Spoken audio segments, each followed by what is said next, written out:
and welcome to this week's edition of the Mutant Blitz podcast. I'm your host, Josh Hennig.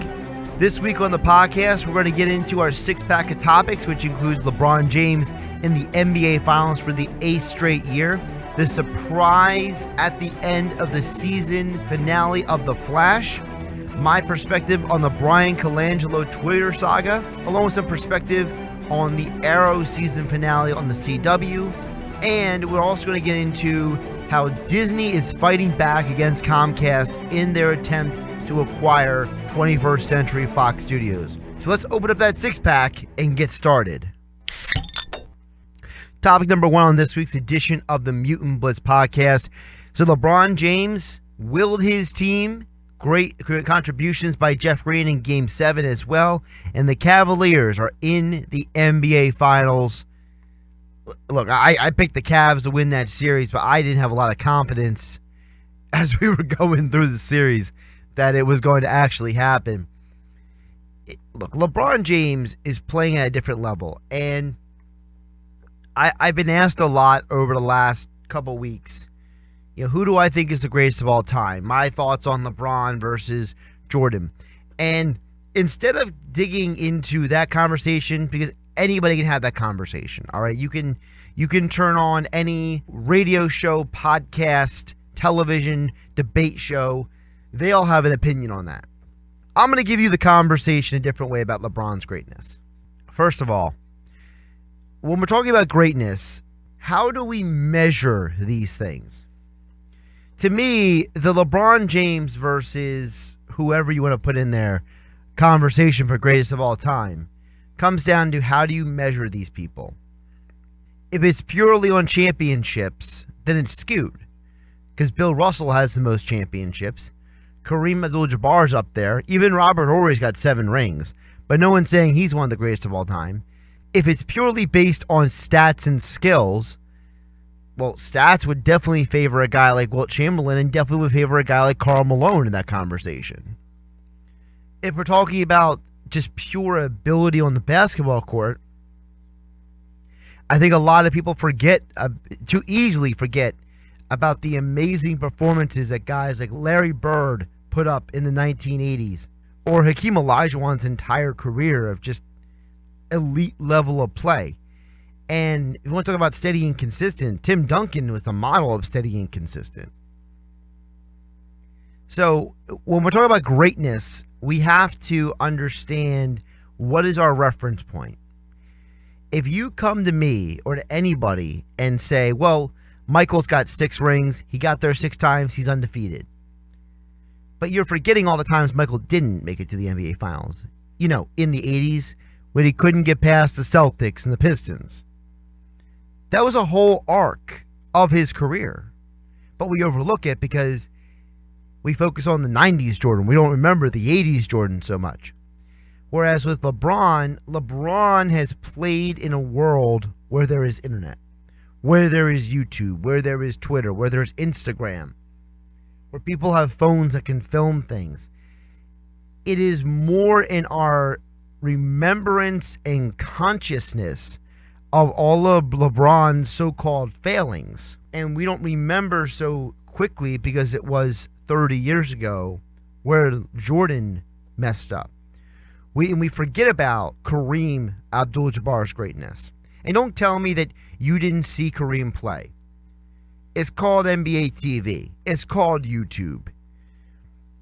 I've seen numerous games from all of those players. Why? Because I've sat down and watched those games. Those old games from years ago. And so can you.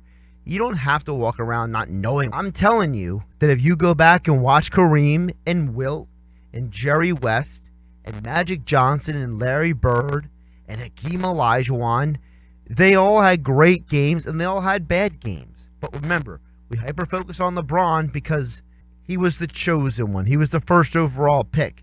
He was supposed to be great. I understand there's some LeBron haters out there. Some people consider it sacrilegious that LeBron wears number 23 because Jordan wore 23. But let's not get it twisted.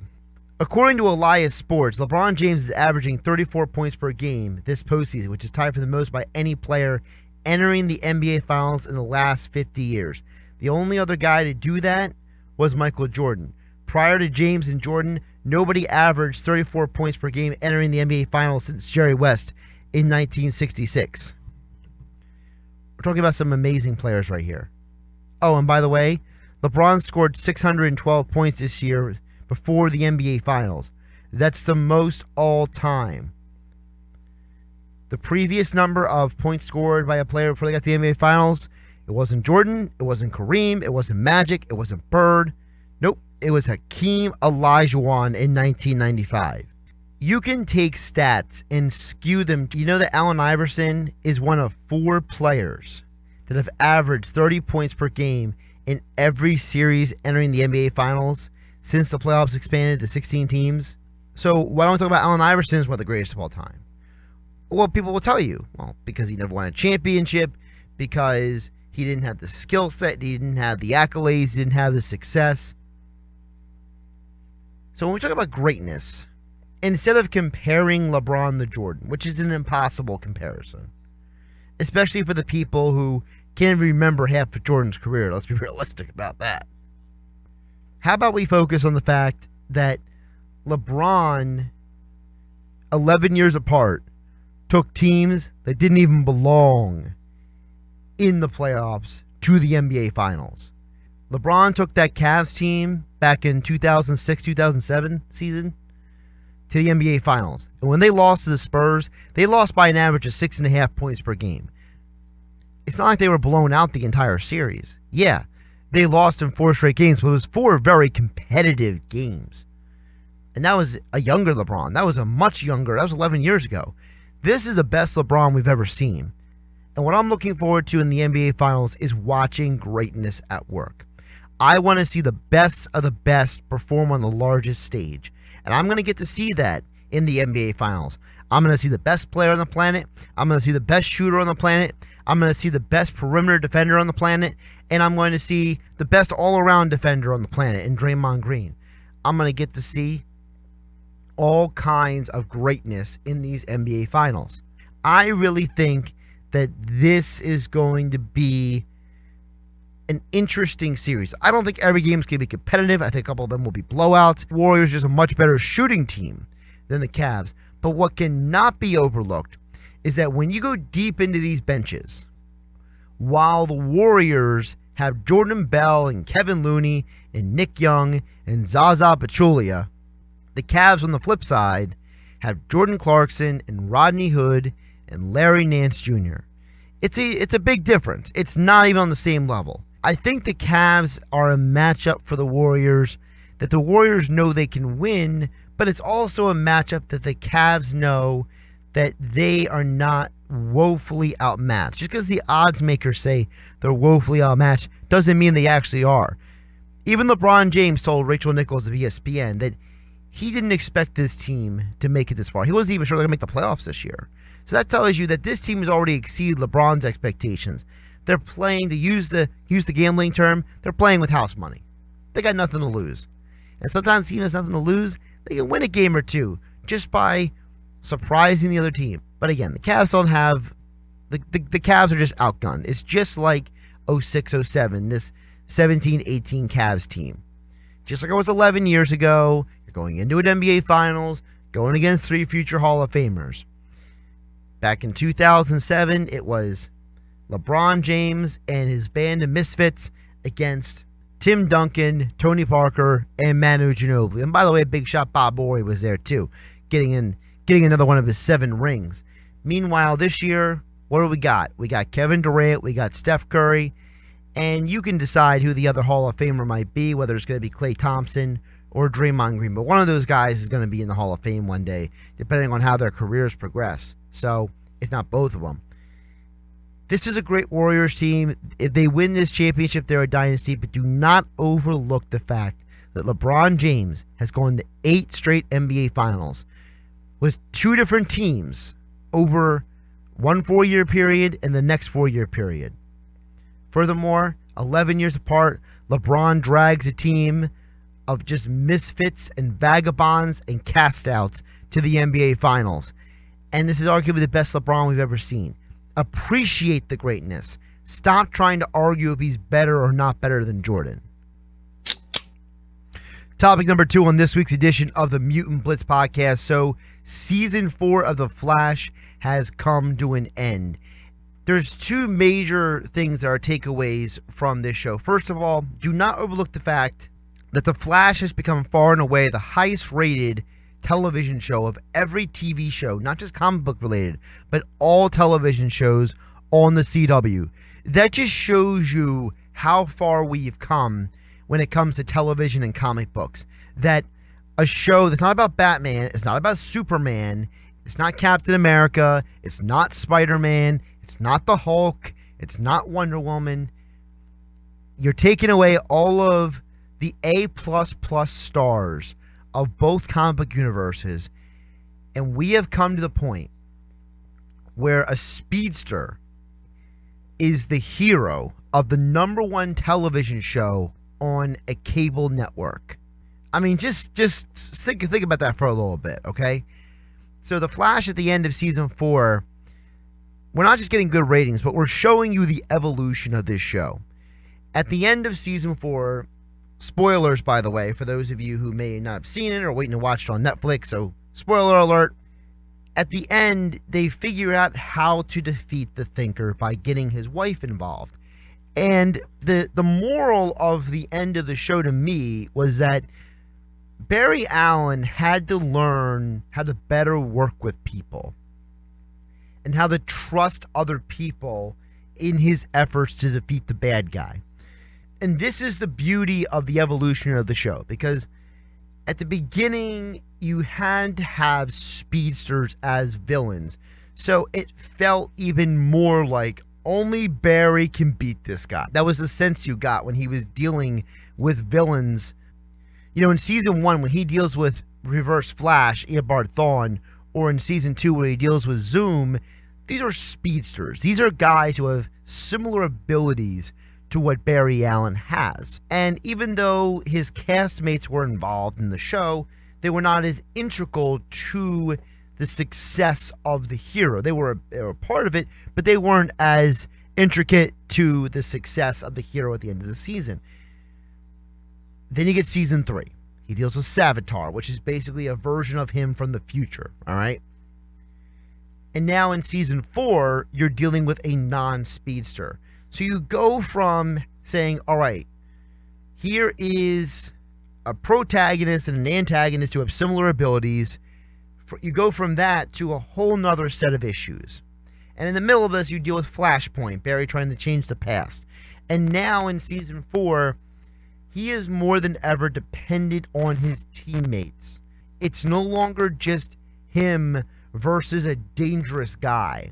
It's him having to work with people. And that's really the evolution of Barry Allen on this TV show. And this is where Grant Gustin has done an excellent job at portraying this character, is that over the course of 115 episodes, Barry Allen has gone from a guy who had to learn how to use his powers to learning he was the only man fast enough to save the people from the bad guy, to learning the different abilities he could and couldn't do, the impact of his actions on other people, how important his relationships are to his life behind the mask and his regular life, how it's important to trust the people around him. And now it's turned into, I trust these people, these are my family, this is my team, it's one and the same. And then you get the crazy cliffhanger at the end of season 4. Say hello to Nora West. Nora West is the daughter of Barry Allen and Iris West. She's from the future. She comes back in time, and she comes to Barry at the end of the show, at the end of the episode, and says, I messed things up. I need your help. So I got the feeling that the next season is going to probably be dealing with some time travel, dealing with some future and past scenarios that we didn't know about. You see that she is this tricky speedster that you didn't know who it was, who helped Barry destroy the satellite at the end of the episode. He didn't really know who it was because it happened so fast, but now you know why there was a non-red and yellow streak destroying the satellite with Barry. And whatever she did changing the past is going to have major ramifications with the show moving forward. And the showrunners have already confirmed that the villain for next season is going to be a non-speedster. And to me, that's very exciting. I'm excited about the fact that we're not just having pure speedsters as villains anymore. I always felt that having a villain with the same powers as the good guy, it becomes lazy writing because people become less and less creative when it comes to understanding how the hero is going to beat the bad guy and why the bad guy is such a threat. The whole point of having a hero, a superhero, is that they're dealing with threats that normal people can't deal with or should not be easy to be dealt with. And the idea of just, well, here's one fast guy versus another fast guy, it just gets tiring after a while. The Savitar issue in season 3 allowed you for it to not just to be purely about who's the faster guy. It became a psychological battle. It became having to deal with the ramifications of Flashpoint. It had to do with a variety of different elements that reached above and beyond just speedster versus speedster. And now in season 4, you got the Thinker, a man who was infinitely smarter than the people who he is going up against. And that brought a whole new element to the show of, well, what makes this guy so dangerous? He's just a guy. Well, then you find out Barry, doesn't matter how powerful Barry is, he needed help. He needed to learn how to better utilize the people around him. And at the end, they barely saved the world. It almost was kaput. And it was because the guy wasn't a speedster. And I think the uniqueness of having a villain who is not of the same power set as the good guy, again, it allows you to, instead of having to just sit back and enjoy special effects, it allows you to think along with the show. It helps you dig deeper into the characters, what they're thinking, what they're going through. And you're seeing now with the CW, with the growth of all of these superhero shows, The Flash, we'll get into the Arrow a little bit later, Supergirl, which is still going on, by the way. They got a couple more episodes left, so I'm not going to touch on that show until I get to the end of that season. But you also have Black Lightning, which did very well in the TV ratings. You have DC Legends of Tomorrow, which is introducing an entirely new element to the show by adding Wally West to the team and bringing in John Constantine as a show regular.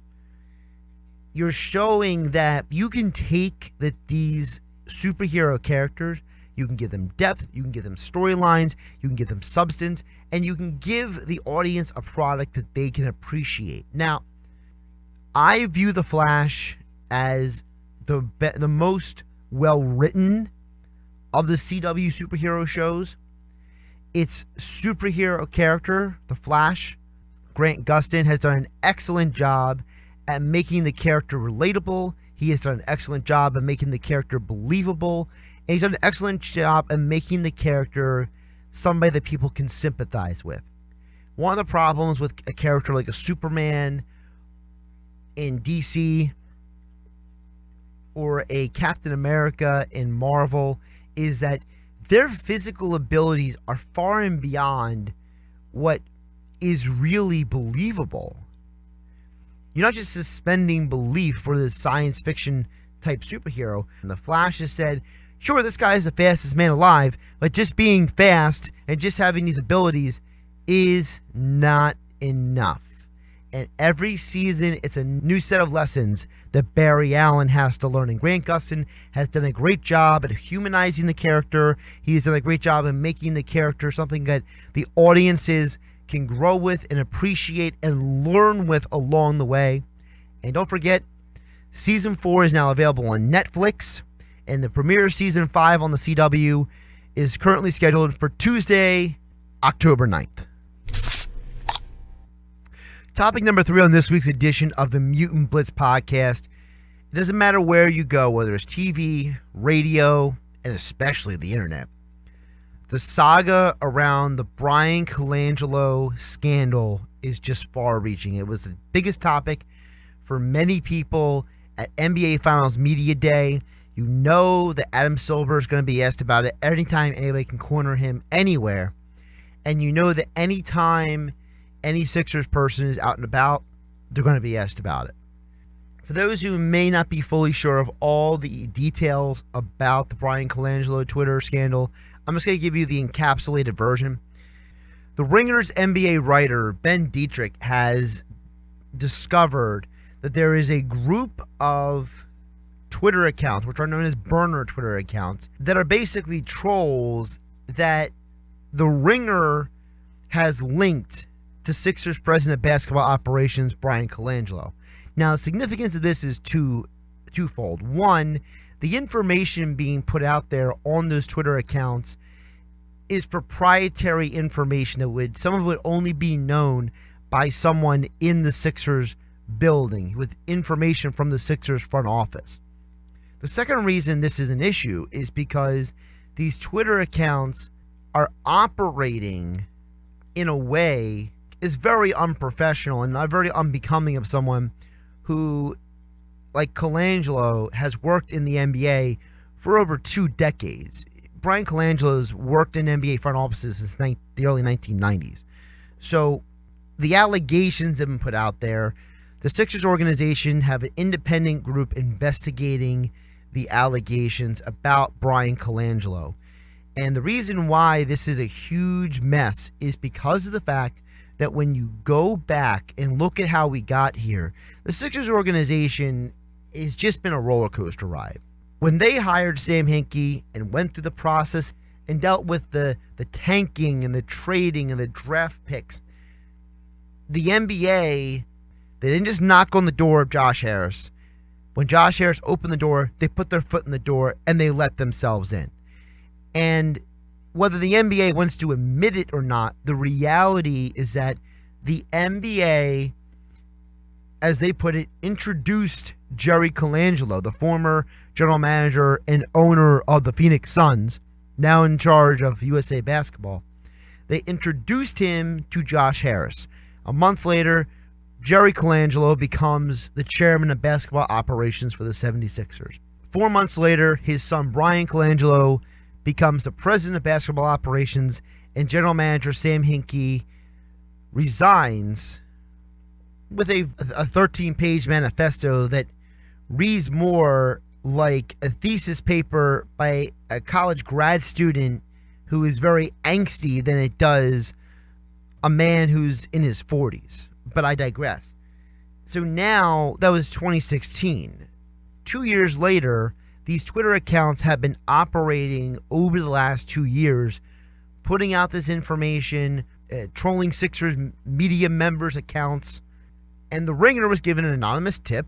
Ben Dietrich followed through on the tip, and he found that there were these Twitter accounts could all be being handled by Bryan Colangelo. And they all have information that looks like it could be Colangelo. Now, I'm not going to sit here and assume Bryan Colangelo did or didn't do this, because innocent until proven guilty.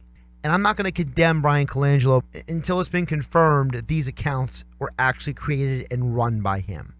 And even if it was run by his wife or his son, there's obvious issues now with, can you trust Bryan Colangelo? And that leads into my second issue with all this. Whoever's responsible for these Twitter accounts, whether it is Colangelo himself or if it's someone who is trying to frame him like he claims to Yahoo Sports' Jordan Schultz, or if it's a disgruntled former employee who's trying to, get back at the Sixers organization or whatever it may be, this is a horrible look for the 76ers. And to me, I know a lot of people are focusing hyper on Bryan Colangelo this week, but let me ask you the bigger question. The Sixers organization, not just under Bryan Colangelo, but also under Sam Hinkie, had numerous leaks, had numerous issues of transparency, had numerous issues of communication with the fan base and with the media. Bryan Colangelo claimed they're going to be more transparent. Well, they haven't been. The Sixers organization has a big problem on its hands. We live in a world of 2018 where perception is reality. because of social media, because of the 24-hour news cycle, because there is more and more and more television and online networks covering sports on a daily basis, you have more options than ever before. And there's more networks having to create more content and having to find more information and new angles and differentiate themselves from each other. This isn't the 90s or the early 2000s where there's just ESPN or you're waiting for the newspaper the next day. No, you can have the news right in front of you in seconds. And the problem for the Sixers is, in this perception is reality world where people would rather break a news story than actually verify it first. I'm not saying what the Ringer did. The Ringer, the guy who wrote for the Ringer, did his job, and he did it to the best of his ability. That's not my issue. My issue is that in a world where people are more likely to condemn you before being able to prove if you did anything wrong, the Sixers have a massive public relations issue, no matter what, because the NBA introduced Jerry Colangelo to the Sixers, and the Sixers listened to Jerry Colangelo and brought in his son. If you go back 2 years ago in 2016, Bryan Colangelo was the front runner for the Brooklyn Nets general manager's job. And then all of a sudden he became the Sixers general manager. Some nepotism going on there. So the Sixers have already shown that they hired a renegade general manager in Sam Hinkie. Hinkie comes in with his total rebuild, break it down and rebuild and gain assets in the most extreme version of tanking that we have seen over the last 2 decades. To further step on this, they bring in another general manager who has a history of limited success. His tenure with the Suns, he didn't win a championship. He didn't even get to an NBA Finals. Bryan Colangelo is more famous from his tenure in Toronto as well for picking the wrong guy first overall, Andres Bargnani, than he was for actually being an Executive of the Year award winner. Colangelo has a history of failure. And now it looks like the Sixers have an issue of hiring good general managers. They have an issue of hiring the right people, and that's the perception right now. I don't care who you are. If you think that David Griffin, the former Cavs general manager, is the solution for the Sixers, you are out of your mind. And I'm going to tell you why. David Griffin spent 17 years working in the Suns organization. That's right. He worked with and for the Colangelos. So what are you doing? You go from Sam Hinkie to the Colangelos to a guy who worked for the Colangelos? If you're the Sixers, you need a clean slate. You need to hire a guy who has no connections to Hinkie, no connections to the Colangelos. You got to separate yourself 110% from your past. Because at the end of the day, you cannot keep making these mistakes. I don't care if the Colangelos are considered the first family of the NBA. They've never won a championship. It's that simple. They don't have rings. They have longevity. That's nice, I guess. They don't have the history of success that this organization needs to take this team to the next level. Bryan Colangelo may be a solid guy at his job, but he is not the best man at his job. David Griffin is not going to come in here and solve all your problems. And if you think he's the key to getting LeBron James, you're as naive as the Knicks. Because we all know the Knicks hired David Fizdale in part because David Fizdale pitched them on the idea that he can get free agents. And he sold his relationship with LeBron as a major talking point of that. The Sixers need to start fresh if any of this is true about Colangelo. Now, if it's not true about Colangelo, you have a whole nother set of issues. Your other whole set of issues is that this is not true about Colangelo. And all these allegations with someone coming after him and setting him up and trying to just, make his life miserable. Let me tell you something. You got a whole nother mess of problems on your hands. Among those problems is you got all of these issues with public relations and leaks and information getting out there that shouldn't be out there. You got to clean that up, man. What is wrong with you guys? Like, how can you let some disgruntled former employee or someone who's got inside information be leaking things out there and then make it look like that your general manager, well, your president of basketball operations is the official title, but he functions like a general manager. Your president of basketball operations is behind a bunch of troll Twitter accounts? The Sixers got a whole mess of issues, and if these accusations about Colangelo are not true, then they got to answer some questions. How did this guy get all this information? Why is he out to get Bryan Colangelo? And what can we do to avoid these kind of issues? Because if Colangelo had nothing to do with this, either directly or indirectly, you have to wonder, did this guy who's doing this have access to information he should have never had access to? Look, these are all questions that we don't have answers to. We don't really know what's going on. This is a bad look for the 76ers organization. This is a bad look for the Colangelos. And this is also a bad look for the NBA, because the NBA is the one who introduced Jerry Colangelo, Brian's father, to Josh Harris. The NBA is the one that put their foot in the door and let themselves into the Sixers' home and said, we're just going to put this guy in here and he'll be your new advisor, your new friend. At some point, the Sixers need to take a lesson from other organizations around the NBA. Stop trying to reinvent the wheel. Anyone who knows me knows I'm not a fan of Sam Hinkie and I'm not a fan of Bryan Colangelo. I have my beef with both of them. And I just hope for the Sixers' sake that they can get this right. Whether the accusations are true or not about Colangelo, you have a public relations issue on your hands that people think that you are a laughingstock, that you don't know how to run your organization properly, that you basically have the inmates running the asylum, and that your front office is an absolute mess. And it's been a mess if you perceive it outside of the Philadelphia area for a long time. It's not about anymore if the process was right or wrong, and if Sam Hinkie should or shouldn't be the GM, and if Colangelo's better or not than Hinkie. No. For the Sixers, this is about getting it right moving forward. You can't change the past. You can only control today. And whatever the results are of that independent investigation, you need to focus on that. And if any of this is true about Colangelo, you got a clean house.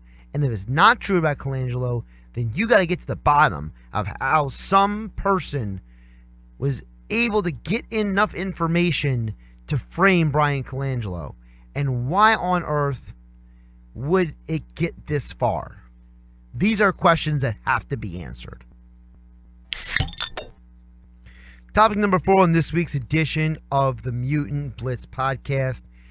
As we've seen the last few weeks, a lot of the regular shows are coming to an end from the regular television season, and one of them was The Arrow, which will be going into its 7th season next year. It's the longest running of all the superhero shows on the CW. And the big news about The Arrow is the season 7 crossover event of the CW. These crossovers have been a major part of the Arrowverse, as they like to call it. And it started with just, the Flash and the Arrow. But then it started to include DC Legends of Tomorrow and Supergirl. Hopefully down the road it does include Black Lightning, because I would like to see that whole dynamic and them explain a lot of things about that show. As I mentioned in previous podcasts, there's a lot of questions I have about where Black Lightning fits into this whole big picture of the rest of these CW shows. But the big news coming out is Batwoman is coming to the CW, and the city of Gotham is being added to the Arrowverse. We've heard Bruce Wayne's name drop during season 6 of the Arrow, and we've heard Gotham mentioned, as well as Bloodhaven, which is the location of Nightwing, Dick Grayson, former Robin of Batman, in the Arrow show. Now we're going to see Batwoman on the screen. This is a huge development. Question coming out of this information is that at the end of season 6, Oliver Queen is in prison. He cuts a deal to save his city, and he goes to prison for it. So you know that they got to come up with some way to get him out of jail, right? I mean, I'm assuming that he's not going to be in jail for this crossover event. That would be nuts. Now, right now, that crossover event is scheduled for December. So when October rolls around, I don't know how they're going to get Oliver out of prison yet. I'm going with the theory that he either gets some sort of political pardon that allows him out of jail, or he becomes an operative of the government, maybe like, an operative from Argus, and he's kind of like put on probation or something. They got to find some legal way of getting him out of jail. We already have a precedent from previous shows that whether it's The Flash or others, that when these guys go to jail, they don't just break themselves out usually. The only guy who's been broken out of jail and it was deemed okay was when they broke out John Diggle out of the military prison, and that was a special circumstance. Typically, the CW has showed you that when a guy goes to jail, they're not just going to break him out every time. If that was the case, the Flash could have broken out, and that'd be the end of it.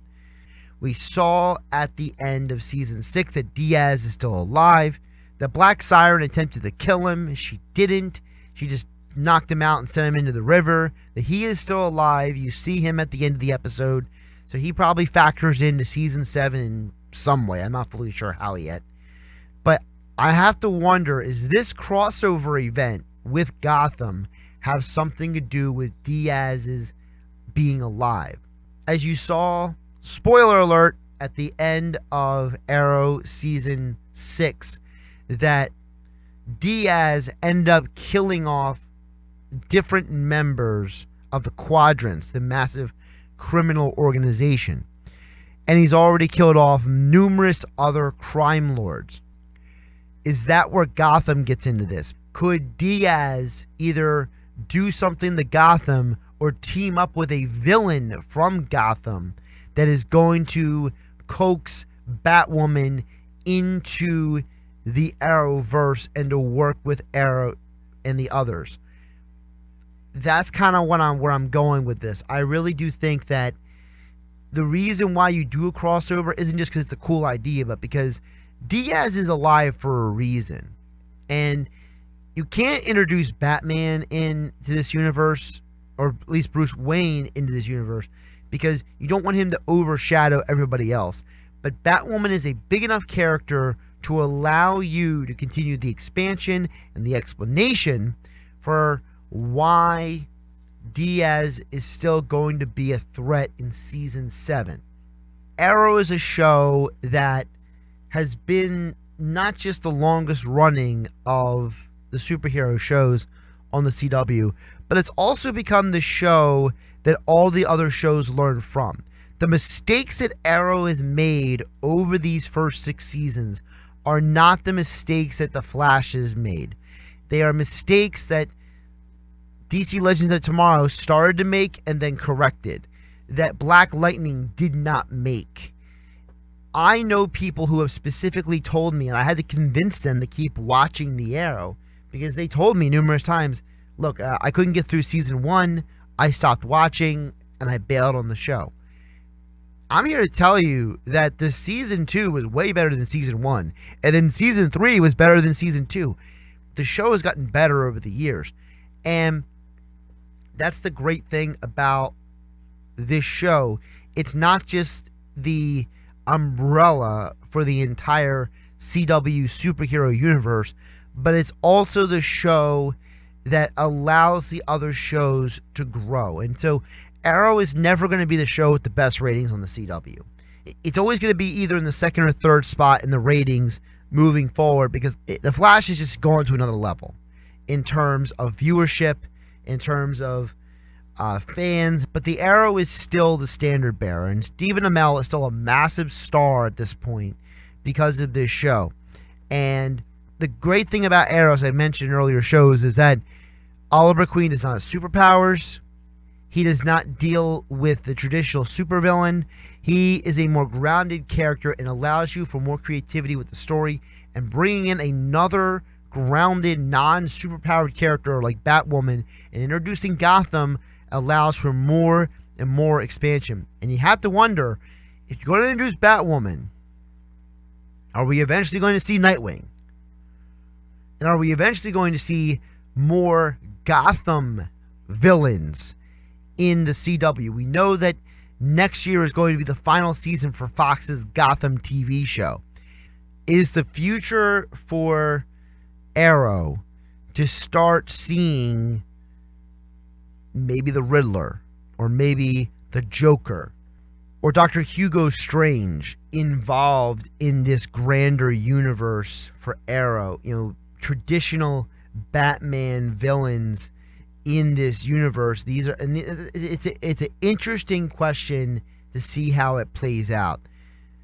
Either way, season 7 is going to be a game changer because they have a new showrunner for the show Arrow, and she's going to bring definitely some different stylistic changes when it comes to the storytelling aspect of the show. Topic number 5 on this week's edition of the Mutant Blitz podcast. Now that we're past Memorial Day, it's kind of like my demarcation for what is real or not real in the baseball season. And two guys who are having amazing seasons I just want to highlight on the podcast are Justin Verlander and Max Scherzer. These two guys are en route to being the starters for each their respective leagues in the All-Star game. Justin Verlander and Max Scherzer, both guys are in their 30s and they're having incredible seasons. And they got to this point in very, very different ways. Yeah, both guys have a history of winning Cy Youngs. Both guys have been multiple-time All-Stars. Both guys have put up incredible performances year in and year out. But the journey to get to this point of where they are as being the standards in two leagues this season of great pitching is just as incredible as the seasons they're having. Let's start with Max Scherzer. Max Scherzer, the 3-time Cy Young Award winner. He was not great day one in baseball. It took him until the age of 27 to really find his way in the major leagues. That was the first year he had more than 15 wins. That was also the first year that he had over 200 strikeouts in a year. Since then, he has had at least 230 strikeouts every season since. He is leading baseball right now in strikeouts with 120. And that 120 is significant. Only 4 other seasons have pitchers had more than 120 strikeouts before June 1st. Randy Johnson has 2 of them. Also Kurt Schilling in 2002 and Pedro Martinez in 2001.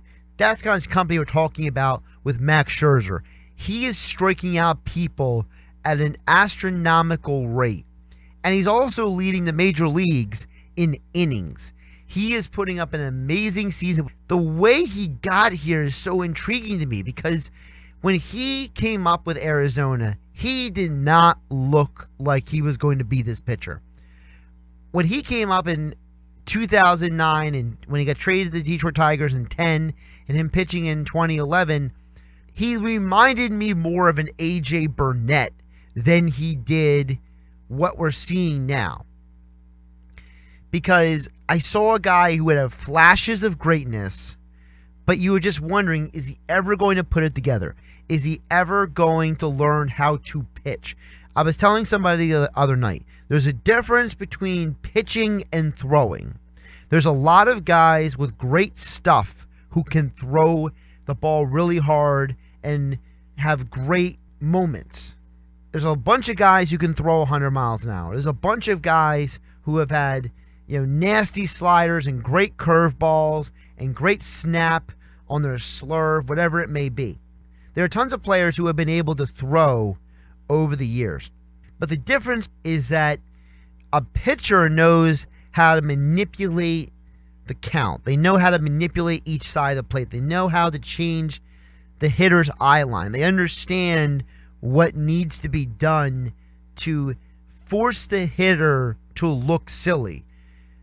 We already know that in baseball, the best players are only successful about 30% of the time. The best hitters in the Hall of Fame are only successful about 33 to 36% of the time as a hitter. So you're going to win typically 70 to 80% of your matchups if you're a pitcher. So how do you adjust to that? How do you work around that? Well, you work around that by understanding how to pitch, not just throw it as hard as you can and hope for the best. And that is what happened with Max Scherzer. Starting in 2012, he started to learn how to pitch. And he kept getting better and better and better. And now at age 33, he looks almost unhittable this year. He is having one of those amazing kind of seasons. And you look at his evolution over the last 3 years, the ERA has been going down. The batting average against has gone down. The strikeout to walk ratio is getting better. He is showing you his evolution as a pitcher. Now, on the flip side, you have Justin Verlander. Verlander, very different story than Max Scherzer. Justin Verlander's first full season in Major League Baseball was 2006. He went 17-9. Day one, he was the guy. It did not take Justin Verlander long to show everybody that he was going to be a perennial Cy Young Award candidate. He even won the MVP one year as well. Justin Verlander has shown over the years that he is one of the best pitchers in all of baseball. And one of the ways that he has done that has been just by the pure sheer will of his pitching ability. From 06 and 07, he had a total of 35 wins. You go from 2009 to 2012, he was just purely dominant as a pitcher.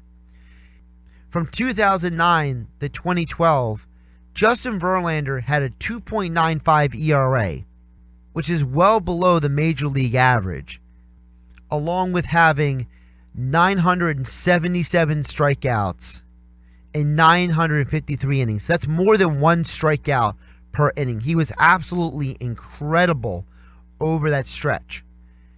And then he started to slow down when he hit the age of 30.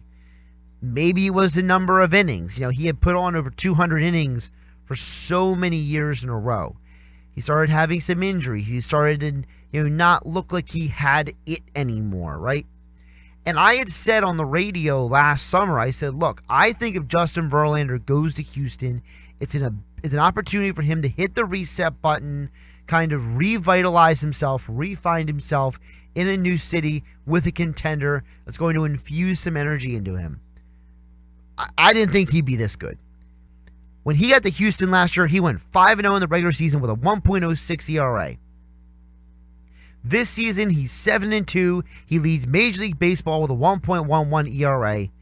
He is pitching above and beyond what I ever expected of him at the age of 35. So what happened to him? Very different than Scherzer. He was great at the beginning, and then in the middle, he had a drop-off. He had some injuries, had some things to work through, and now he's come back, and he's as dominant as ever. These two guys are going to be the starters. I'm almost 100% certain saying that for the All-Star game. And it's going to be a sight to see because this is old-school baseball. This is what I grew up loving about baseball. The power pitcher, the strikeouts, the mano-y-mano. Some of my favorite All-Star moments was when Kerry Wood was in the All-Star game. When it was Pedro Martinez versus McGuire and Sosa and all those National League hitters in a row, and he just mowed them all down with strikeouts. When you got to see Roger Clemens pitching in an all-star game against the best hitters in baseball, Randy Johnson versus John Kruk. You want to see the power pitcher with the great stuff having the amazing season versus the best hitters. To me, the all-star game loses juice when I don't have those matchups. Justin Verlander and Max Scherzer are going to give me the all-star game that I want. And they're having these phenomenal seasons that I don't think they're getting enough credit for. Justin Verlander is pitching amazing this year. And then Max Scherzer, his team just got in the first place in the National League East this week. And he's had a great season all year long. It took the rest of the team to catch up to how well he is playing. To me, Scherzer and Verlander should be the stories of his season because these are two 30-something-year-old pitchers, Scherzer 33, Verlander 35, who are pitching some of the best baseball that we have ever seen from these guys. And I'm looking to see how they sustain this through the dog days of summer. Topic number 6 on this week's edition of the Mutant Blitz podcast. So we've been covering here on the podcast the progress of the Disney acquisition of 21st Century Fox. Disney, because of their relationship with Marvel Studios, has been targeting the 21st Century Fox Studios property rights to get back from Marvel the movie rights to properties such as X-Men and Fantastic Four. Well, Comcast looked like they admit we're going to fade away and be out of the conversation. Then Comcast came up and said, we're going to make a massive cash offer that, according to CNBC, is this type of cash offer that was going to be at least on par with what Disney was offering for the purchase of 21st Century Fox properties. Now Disney is coming out and saying that they are prepared to make a significant cash offer if needed to seal the Fox deal and outbid Comcast. Now, there is no specific information of how that would work, if they're going to, put cash on top of the existing bid, or if they're going to alter the composition of the current bid that would include both stock and cash involvement in the deal. And what I find very interesting about this battle is that both of these Goliaths of the media industry are going after Fox for very different reasons, and they both have very different motivations.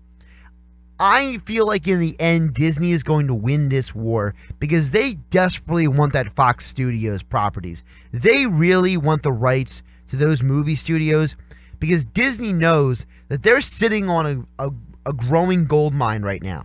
At the box office, Disney has the top movies at the box office right now. They've had Black Panther this year, they've had Avengers Infinity War, and they want to keep that going. They know how big Star Wars can be. The movie Solo just came out, and the only thing it's losing to right now, it's losing to Deadpool at the box office. If you buy Fox, that solves your problem. That means you basically own the box office. That means you can fail with almost everything else in your properties. You can fail with launches of TV shows, with launches of apps, with launches of channels.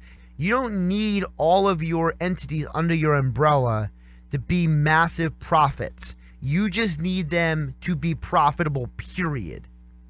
And as a result, if you can control the movie industry, a multi-billion-dollar business, then you can change the dynamic of your entire company and you can just ride the wave at that point. You won't be so hyper-dependent on other things being successful in order to fuel the financial need.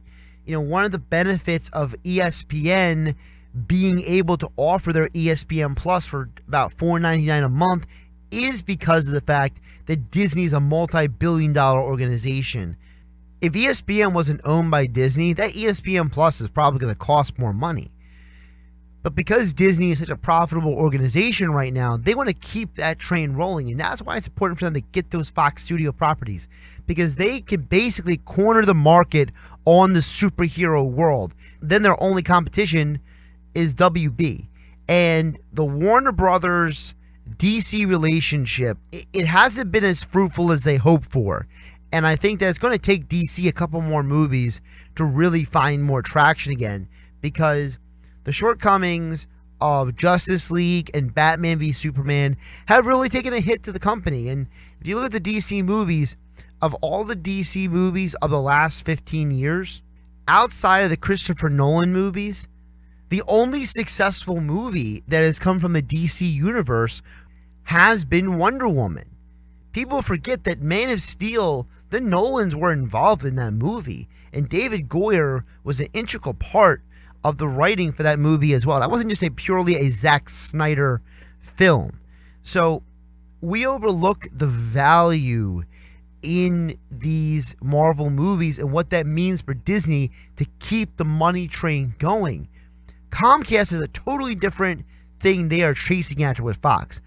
Comcast wants those channels. They want those networks for a couple reasons. One, because Fox has become a major thorn for cable companies like Comcast and Time Warner and Dish Network and DirecTV because of the fact that Fox overvalued their networks. Then when they created FS1 and FS2, they did so overvaluing their property. They didn't let the value build, and they tried to force everybody to take on all of these networks.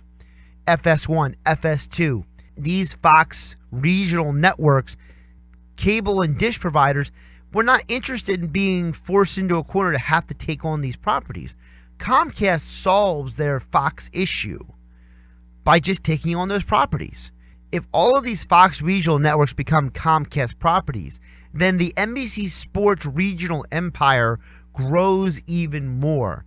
So you won't just have Philadelphia, Boston, Chicago, DC, and San Francisco. You're going to add on a bunch of other markets. So you're going to build the NBC Sports exposure. You're going to have more built-in channels for Comcast across all of these different regions. It gives you a better foothold in the sports media market for NBC and for Comcast.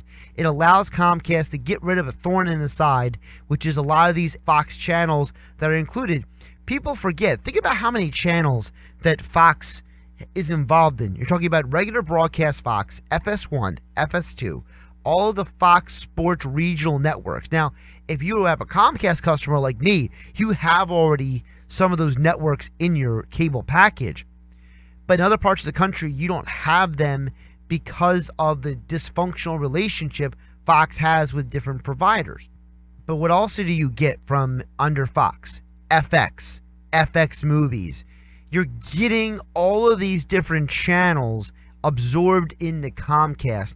So Comcast doesn't just gain these properties. They become the preeminent powerhouse when it comes to network television.